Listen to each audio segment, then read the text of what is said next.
Swayam Prabha. Digital India. Educated India.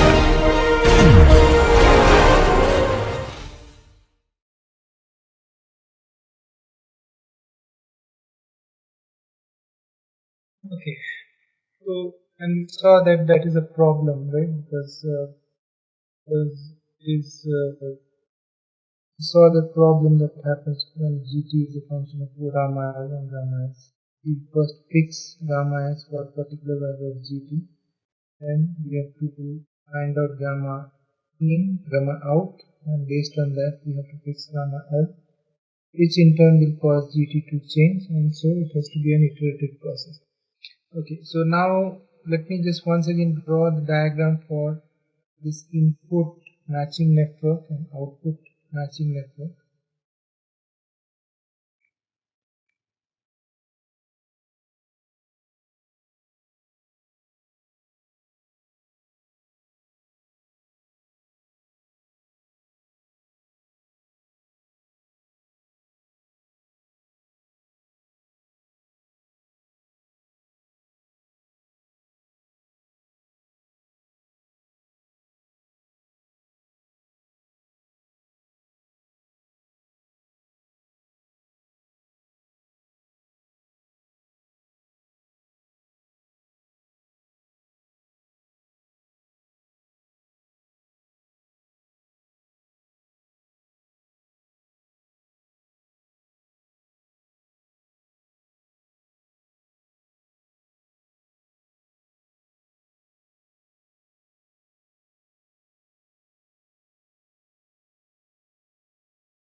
Gamma in is a function of is given like this.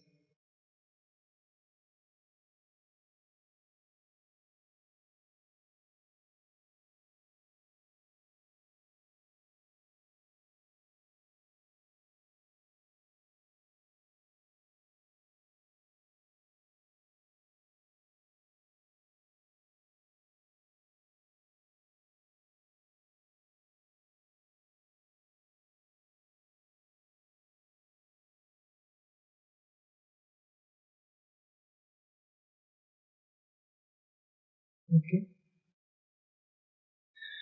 So now let us consider the case when we want to achieve the maximum gain. So we will see that GT for gamma S equal to gamma in conjugate for a given value of gamma L is equal to GP times gamma L. Similarly, I first fix gamma S and then fix gamma L, which is equal to gamma out conjugate, and that will be equal to GA for that value of gamma S. Recall that GP is purely a function of gamma L and the S parameters. Similarly, GA is purely a function of gamma S and S parameters. And in this case, when we have this condition, then our Pin, that is the power entering the network for gamma S equal to gamma in conjugate, is equal to the power available from the source. In this case, when this condition is satisfied, then our Pin with gamma S equal to gamma out conjugate is equal to PAVN. Now try to prove all these relations, okay? And when you have gamma S equal to gamma out conjugate and gamma L and gamma S equal to gamma in conjugate, then you obtain the maximum GT, and that will be equal to the maximum obtainable value of GP, which in turn is equal to the maximum value of GA. So the values of GA, the maximum value of GT max is same as the maximum value of GP max is the same as the value of GA max. Okay, now let us simplify. So we obtained an expression for the GT for a two-port amplifier. And if we suppose take the unilateral approximation, so if we take the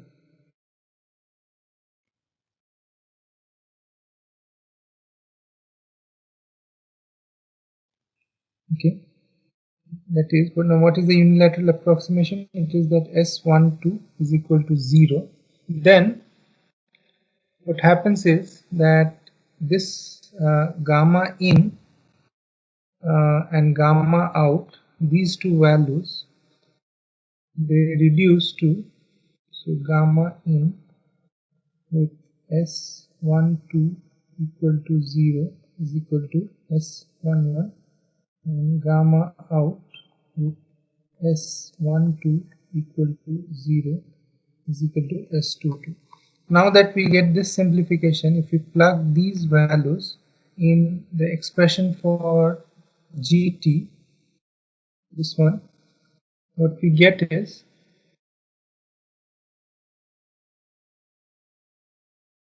GT becomes equal to 1 minus gamma S whole square upon 1 minus S11 gamma S whole square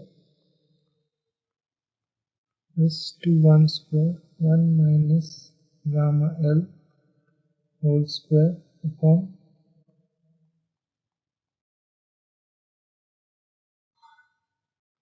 like this. So what is the advantage that we got? In fact, did we get any advantage? So this is not a reduced value, this is the original value, and after, sorry, just make this correction, this is I just rewrote that expression. This is the value of GT for S21 not equal to 0. Okay, so S12 not equal to 0. Now with S12 equal to 0, this GT becomes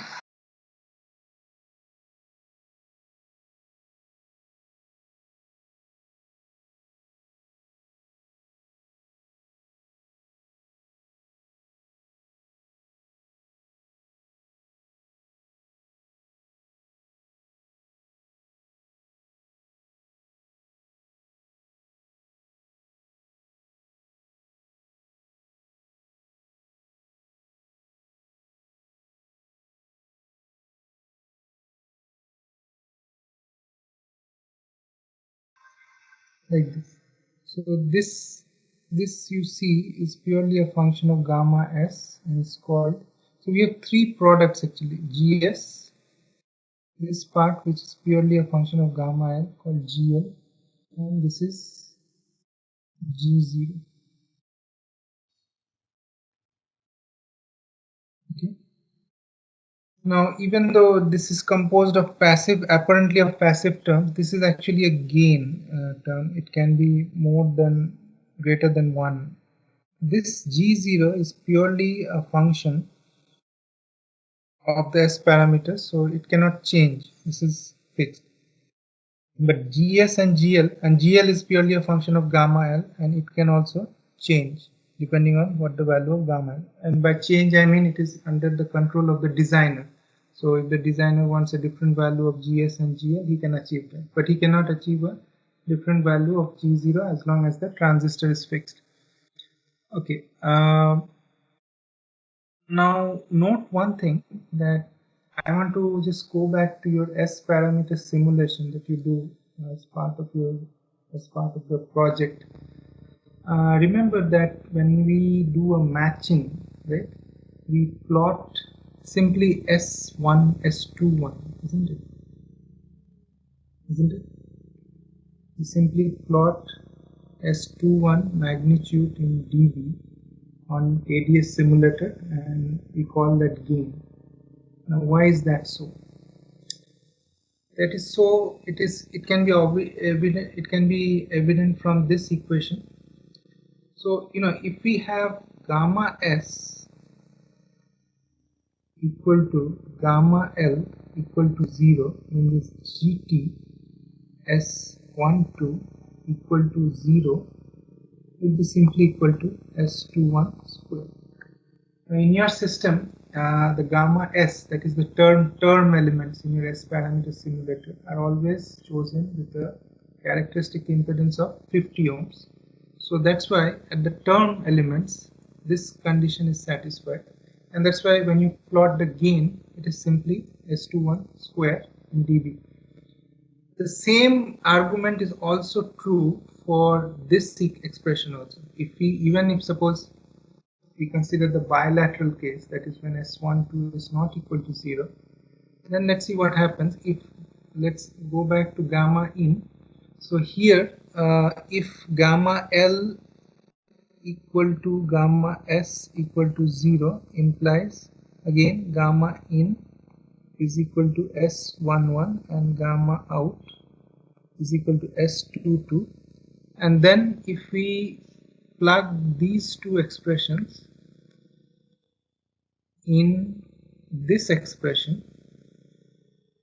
which is for the bilateral case, what we will see is that again this GT reduces to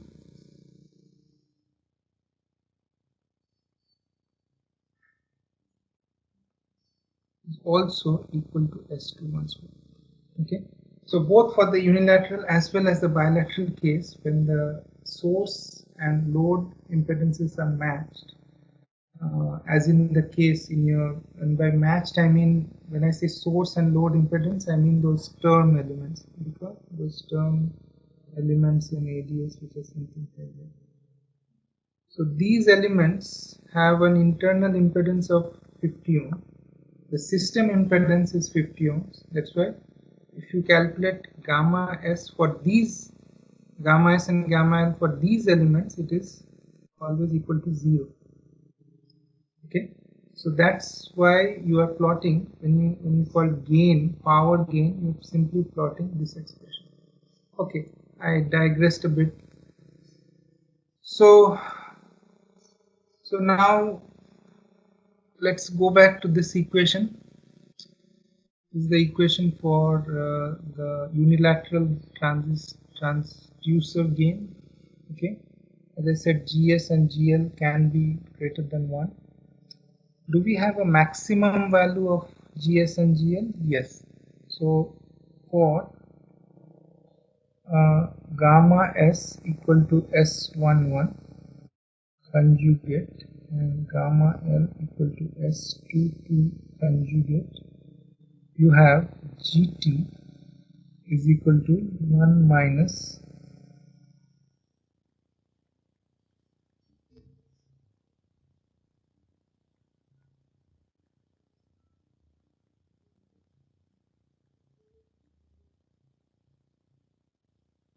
and I call this gain GTU max. So that is a product of this term which I call GS max, this term which I call GL max, and this is G0. Okay, so this is the maximum value. Now before going to transistor gain design for gain of a transistor, or designing a transistor input and output matching network to obtain a particular value of GTU, okay, let us discuss first the condition of stability. Now, one small correction I want to, not correction, one addition I want to make is this quantity, this GT when S21 equal is also called GTU, the U standing for unilateral. Okay, so now stability, what does stability mean? Okay, when I say stability of a circuit, what does it mean? Let me clearly define this. So stability of any system means for bounded input,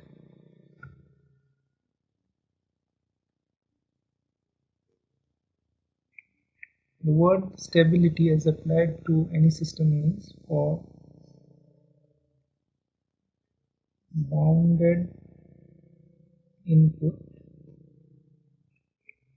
output should be bounded. So what is a bounded input? Bounded input means an input, suppose any signal in time domain. A bounded input means a signal that sort of ends. So it's not a good.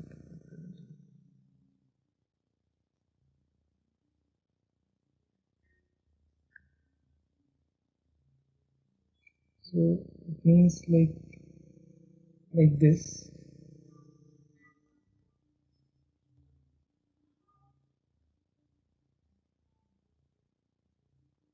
This is an example of a bounded input. Why? Because it has a boundary at the point where the signal ends.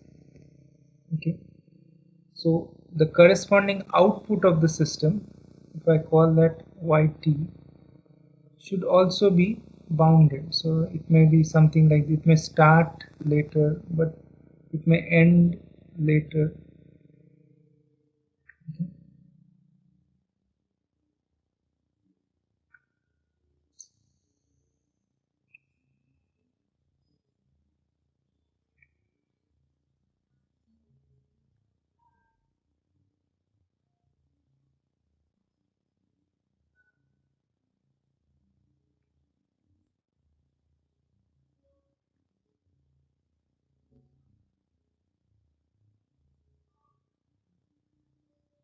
Okay.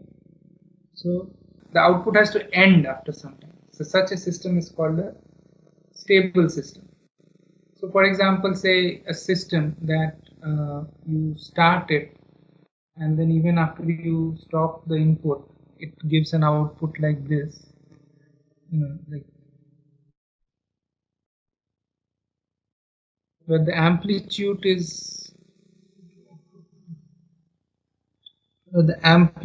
is constant, okay, or basically it keeps on oscillating about a point.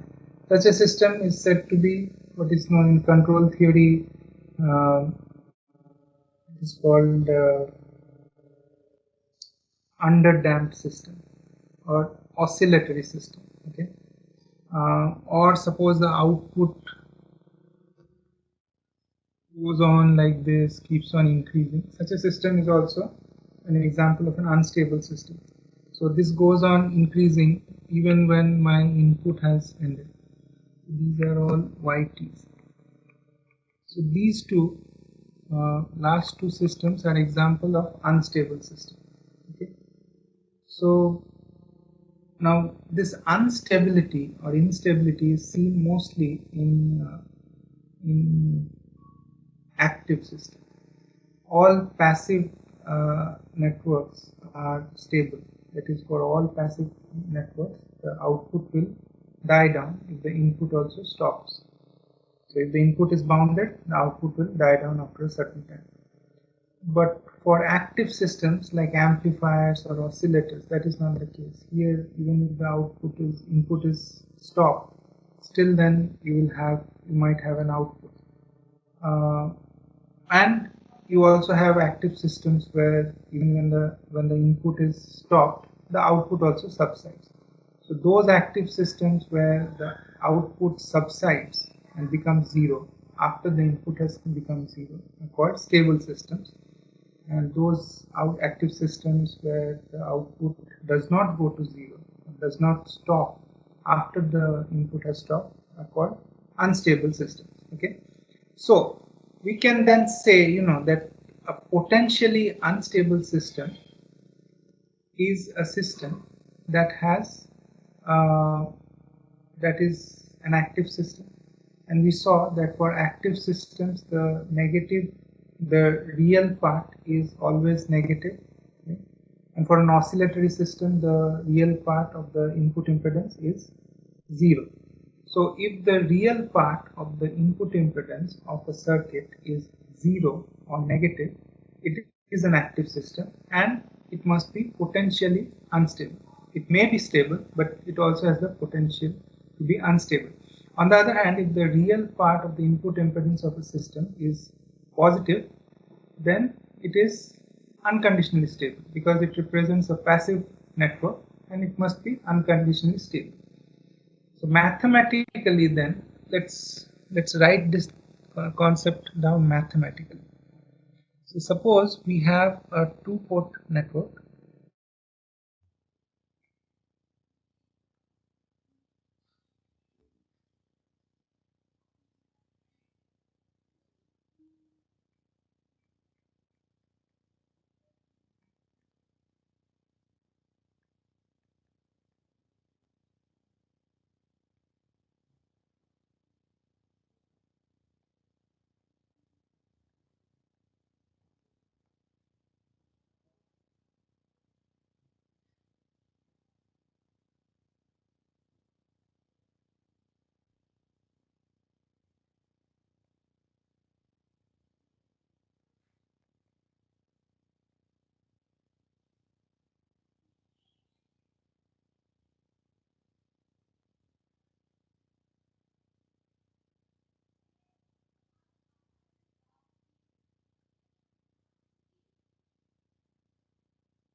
Okay, so the system, if these two conditions are satisfied, then the overall impedance Zs plus Zin or Zl plus Zout is purely passive, and so the system is unconditionally stable. Okay, so in terms of reflection coefficients, this turns out to be, we can also, this let's see what I mean. One other way of writing the same condition is that if real part of Zin is greater than 0, okay, and real part of Zout is greater than 0 for all passive Zs and Zl, then the system is also unconditionally stable. Now this is a more stricter condition as compared to this. This is a more stricter condition. Here, even if suppose Zin, real part of Zin is less than 0, but say the overall sum of Zs plus Zin is, the real part of this sum is greater than 0, then it's unconditionally stable. But if this is a more stricter condition, and this is a sort of more stricter condition for unconditional stability. So unconditional stability means, so while if this equations are satisfied, then the system we can say is stable. But if this condition is satisfied, then it will never be unstable. Okay, it's like in this case, suppose for example, for some values of Zin, for some values of Zs, this condition is satisfied. For some values of Zl, this condition is satisfied, but maybe not for all values of Zs and Zl. But this condition, okay, if this condition is true, then it doesn't matter what the values of Zs and Zl are, it will always be stable. So there are no values of Zs and Zl for which the system will be unstable. Hence, this condition is called condition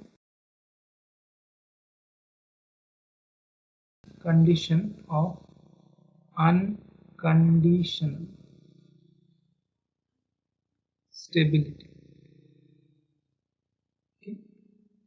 Once again, this condition is more general. For example, for this may be true for some values of Zs, this may be true. This may be true for some values of Zs, this may be true for some values of Zl, but this condition is true for all values of Zs and Zl. If this condition is satisfied, then we can say that doesn't matter what the value of Zs or Zl is, the system will always be stable. Okay. So in terms of reflection coefficient, we can write the same thing, that the modulus of gamma in is lesser than 1, modulus of gamma out is lesser than 1 for all,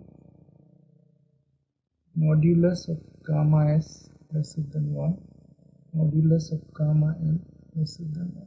Okay. So this is the same condition.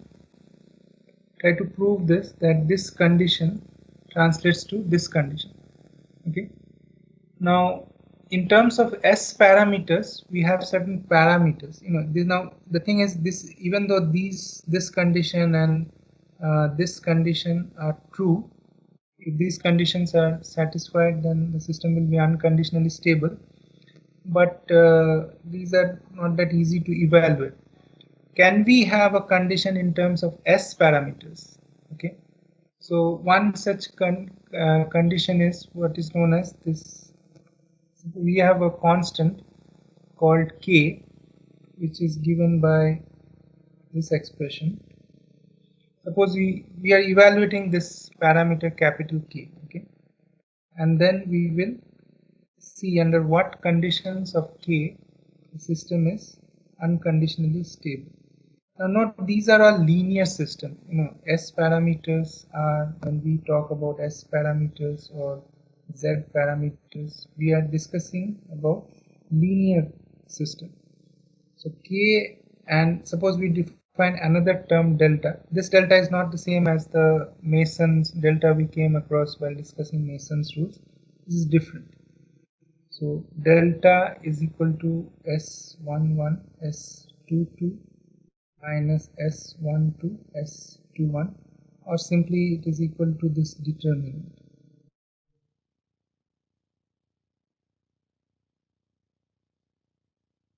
Okay. Now the condition for unconditional stability in terms of these two parameters is that first of all, delta should be less, modulus of delta should be lesser than 1, and the other is k should be greater than 1. So if these two conditions are satisfied, then the system will be unconditionally stable. Alternately, we can also define one more parameter, which is v1, which is equal to 1 plus modulus of S11 square minus modulus of S22 square minus delta square. And if so, this is one set of condition. If it is satisfied, then the system is unconditionally stable. And also if k is greater than 1 and v1 is greater than 0, then if these two conditions are also satisfied, then also the system is unconditionally stable. Now the proofs are given in Appendix B and Appendix C of the book by Gonzalez. You can look into it. So there are some other conditions, parameters for stability. I don't want to go into that. There is one parameter which is very interesting. So let me discuss this. This is called Stern stability criteria.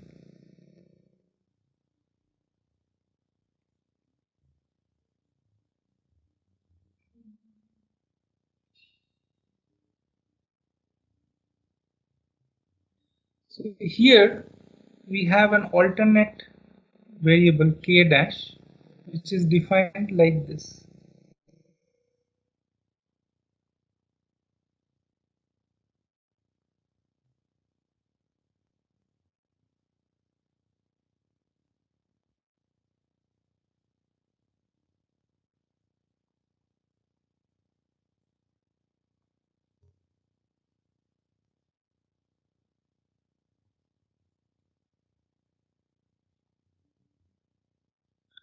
Now here this I'll just define what is this gamma, this small gamma 1 small gamma 2 2.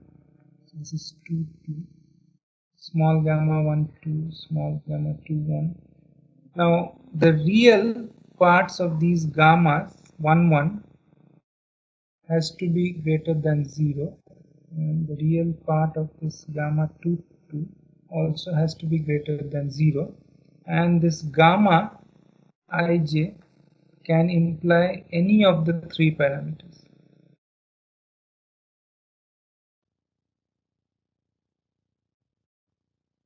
Okay,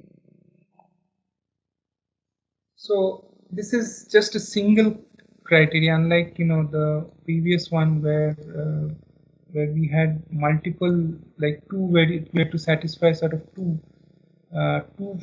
like here there were two variables involved. If k dash is greater than 1, the system is unconditionally stable. That's it. It's just a single criteria. Now, there is some significance to this Stern stability criteria. It has some practical orientation. While these two conditions, this one, this one is difficult to visualize from a circuit point of view, or even this one. The Stern stability criteria can be easily visualized from a circuit point of view.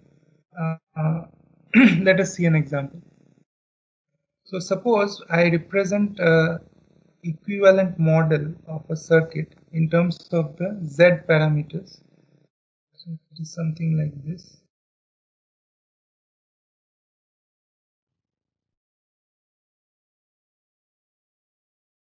Okay, so then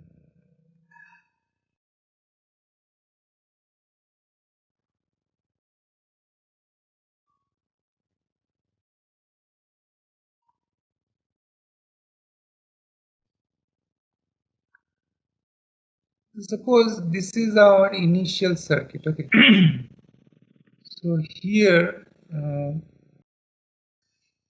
so here say this system is unconditionally stable.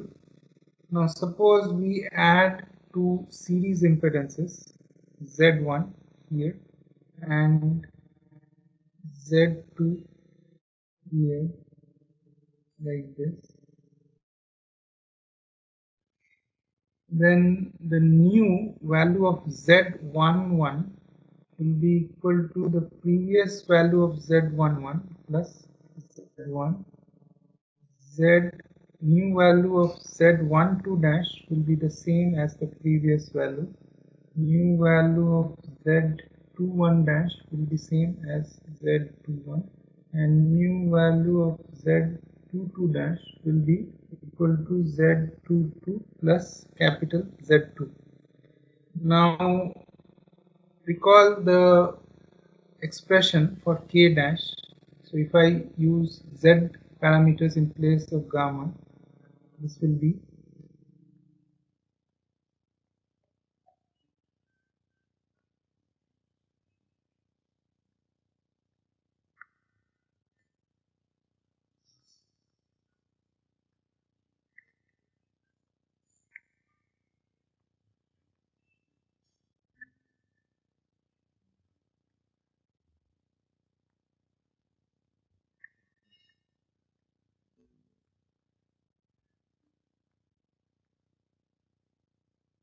Okay. Now see, if Z1 and Z2 are purely imaginary, then this this expression and this expression and this expression will be the same as before.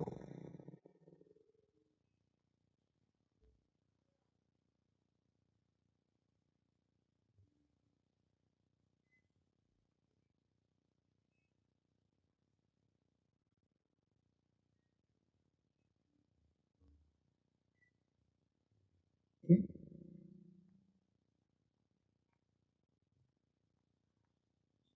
So what it means is that if you have a series loading of if you are loading the input and output by a series reactance, then the stability remains invariant.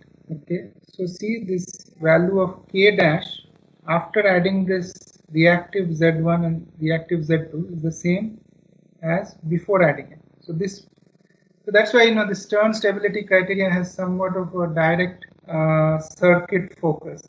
Now in your notes, I have also derived a similar condition when instead of a series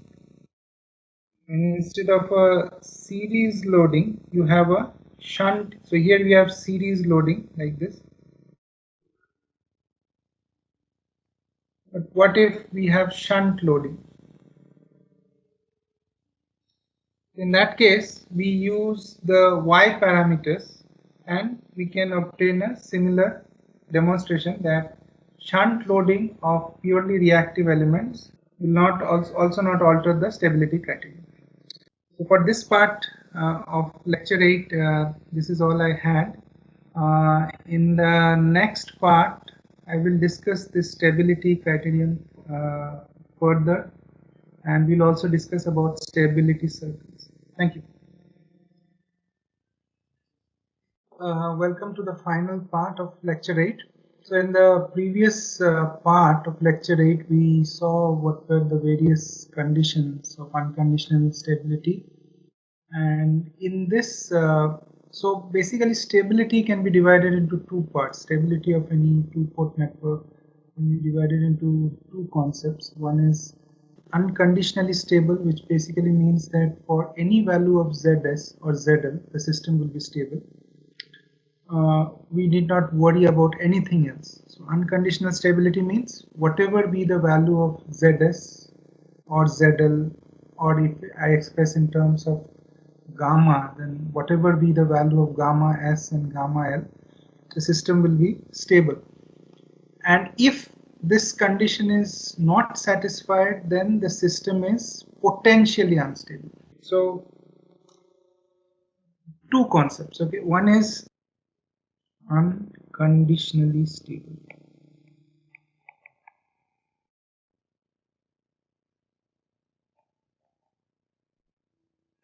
And the other is potentially unstable.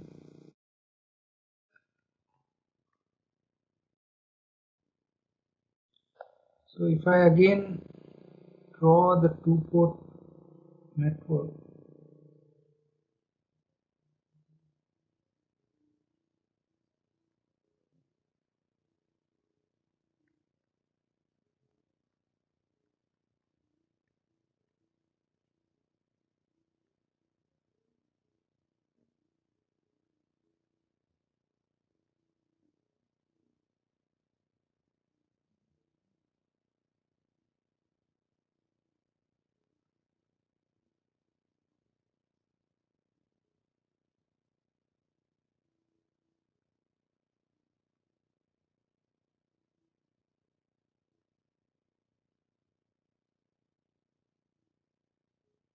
so this is a two-port network. Unconditionally stable means irrespective of what the value of ZL or ZS is, as long as the S parameters remain the same, the system will be stable. Potentially unstable means that potentially unstable doesn't mean that for all values of Zs and Zl the system is unstable. Okay? It means that maybe there are some values of Zs and Zl for which the system will be unstable. So if for unstability, then we have to go back to that condition that we call.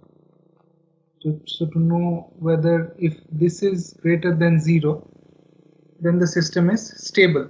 So here, for a potentially unstable case, in order to verify whether the system is stable or not, we need to evaluate this or this one. If these two conditions are satisfied, then the system is stable. So potentially unstable means the system still may be stable for certain values of Zs and Zl, but may not be for all values of Zl and Zs. Okay. Now, it's not always necessary to have a system unconditionally stable, because it's like we are making it too safe. That's a too safe a condition. It's like we want to ensure that for every value of Zs and Zl, the system is stable. But it's not always necessary, because if suppose we don't encounter certain values of Zs and Zl, then even if it is potentially unstable, for our range of Zs and Zl that we need, it might be stable. So that's what we are going to discuss in this lecture, in this part of lecture 8, where we will sort of develop a graphical mechanism to analyze the stability of a system. And we shall see what are the various boundaries of stability. So even if a system is, say, potentially unstable, can we define the region of or the region on the Smith chart for Zs and Zl where the system will still be stable? So let us see. So these again, these are the conditions of stability. Okay? Not unconditional stability, but if these two conditions are satisfied, then the system is stable. And I might add one more line for all frequencies. Okay. Now, of course, one thing you should know by now, that S parameters are for a particular frequency only. Okay? So they are for a particular value of particular combination of characteristic impedance, and also for a particular frequency. In fact, in the project, you have been given the S2P file. So S2P file is nothing but a set of S parameters for various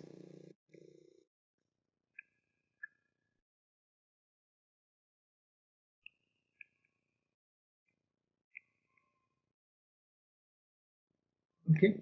So here, so in that S2P file that is given for that project, here we assume that all the other conditions of the circuit, like biasing, voltage, power supply, everything is same. Only the frequency is changed, and you have a table basically where all the S parameters for a particular frequency, for various frequencies, are listed. So that's what an S2P file is. It's just a table comprising the S parameters listed for various frequencies. Okay. So once again, S parameters are specific to characteristic impedance is chosen, and also for the frequency. Okay. If the frequency changes, then the values of the S parameters will also change. I'm reiterating this thing again and again so that it is clear to you. Okay. So now let us go back to this circuit